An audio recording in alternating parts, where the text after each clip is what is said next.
Founder of YourWorld.com, Angela Rye, former executive director of the Congressional Black Caucus, and Tara Setmer with Real News on the Blaze. Welcome to all of you. And Tara, you listened to Charles, you've been listening to our greater discussion about Eric Garner. Your thoughts? Well, I think Charles Barkley makes some very reasonable and honest observations that no one else really wants to have in this conversation. What he's saying is absolutely true.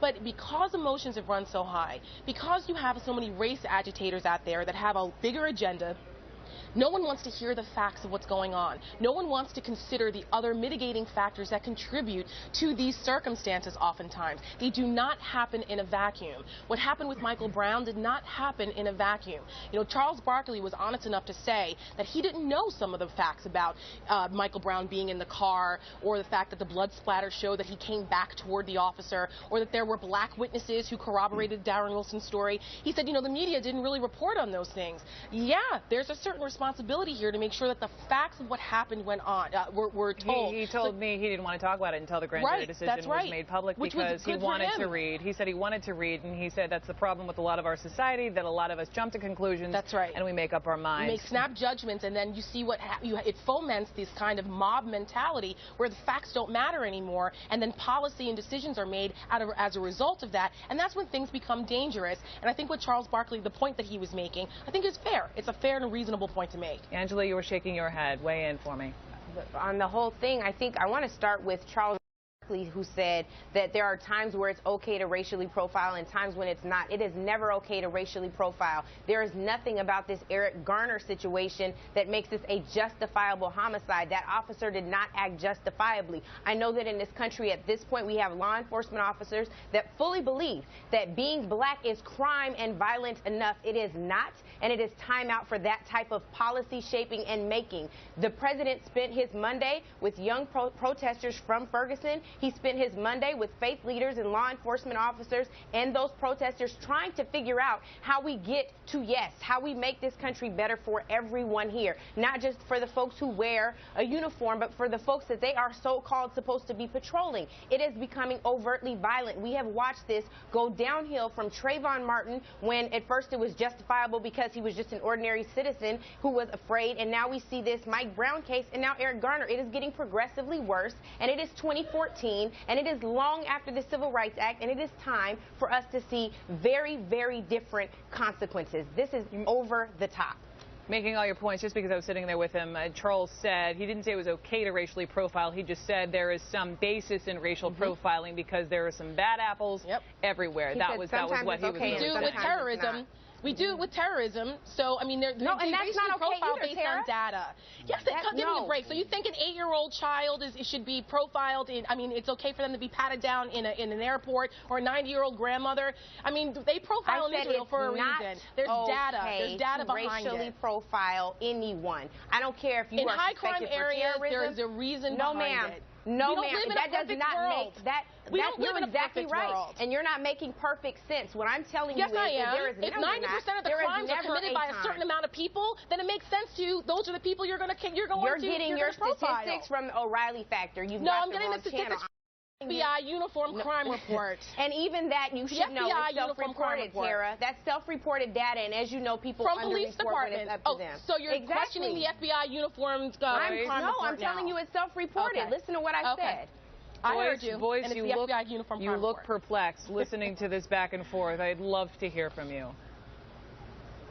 Well, you know, I think that what we have to start off with is we have to realize what message we're sending with this non-indictment in both cases.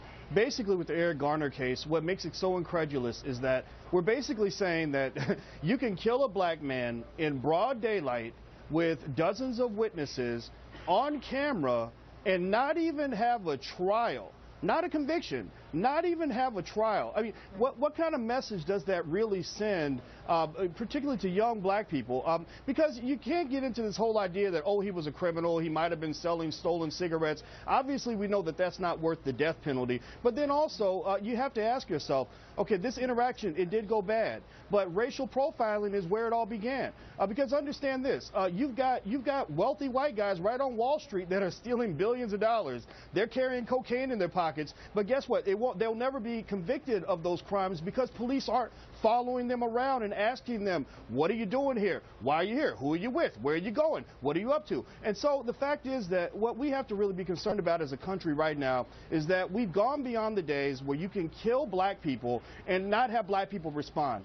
Black people are now fighting back. Black people are no longer afraid to speak up and stand out. And I think that that's something that really speaks to the idea that the president and Congress have to create some sort of modification in the law so that equity is in existence for everybody. Because right now we know that that's not the case. But where's all this righteous indignation with all of the black-on-black violence? And this is very important. So you say Black Lives Matter. Don't know you want me. This is the truth. Where are these riots and where is this righteous indignation with the kids that are mowed down in Chicago every day or on the streets of LA or here in New York and Brooklyn or South Bronx? Where are the marches there? That's where there's a significant problem. There is not I live in Chicago. I live in Chicago where there's a lot of violence and we have lots of marches. More than white cops killing black kids. I've got news for you. Minister Louis Farrakhan is consistently involved in this. Father Michael Flager. There are tons of people in Chicago fighting against black-on-black crime. But police brutality is a second issue. We have to deal with that issue. Look, my dad was a cop. It's a smaller issue I know compared to the level of violence black on black. I have respect for good cops, but I also know that many officers end up thinking that they are above the law. They sometimes think that, look, if you don't do what I say, then I have the right to do whatever I want to you. And we know that police brutality is very, very real. You should not have a segment of the population that is afraid of the police. But if you go talk to many black men, I'm talking about good, law-abiding young black men who would never hurt anybody, many of them are afraid of the cops. Why do we have that in existence in this world? Because these laws were never designed to protect people of color in the first place. That's something you have to deal with. So stop lying to yourself. Moreover, the black-on-black crime thing is a false equivalency argument here. You know that. You know that black-on-black crime has gone down over the last 20 years. I'm not going to let you do this without facts. And you're still more likely to get shot as a black person by another black person than you are by a white police officer. At the end of the day, what I'm not going to allow you to say is, number one, these people are rioting. This is righteous anger displayed by most of these people. You're not going to get to say. Yeah. I'm sorry. I said by most of these people, the folks who were sitting down with the president were not the looters. They were the organizers who were peacefully protesting. You don't get to say here that there's this huge problem with black-on-black crime that people are not working diligently every day to address. It's not true. I'm not going to let you lie to me today. It's not going to happen. So how do we, I'm sitting here and I'm listening to all three of you, and I respect your perspectives, but the yelling and the emotions, how do we take all of this frustration and the anger and this energy? This is the same question I asked Charles Barkley, and I would love to ask all three of you all, how do we move this forward?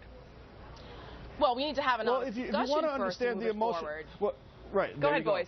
Exactly. Go ahead, you have to be honest, and if you want to understand the anger and the outrage that I'm seeing everywhere, just imagine how Americans felt right after 9/11. Think about this. If somebody's killing your children, what parent, what human being is not going to react emotionally when they know they can't send their child to the store for Skittles and iced tea without some possibility that they're going to come back dead?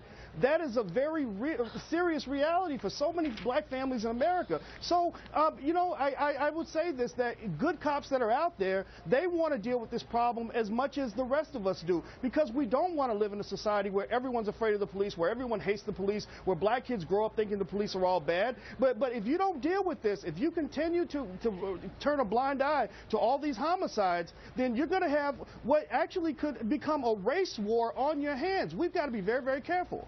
Well, part of that is because people are trying to say that the majority of police officers, white police officers, are going out here with a target on young black men. That is just not the case. That is not the case. Are there bad officers? Is there police brutality? Yes, that happens, but that is not the majority of the case. The majority of police officers are good people who protect and serve with honor in this country. So that's kind of what I think that we should continue to cast aspersions on police officers as if there's some kind of brutal force that they wake up every day saying, how am I going to target black people? That is just not the case. And that discussion, that part of it, is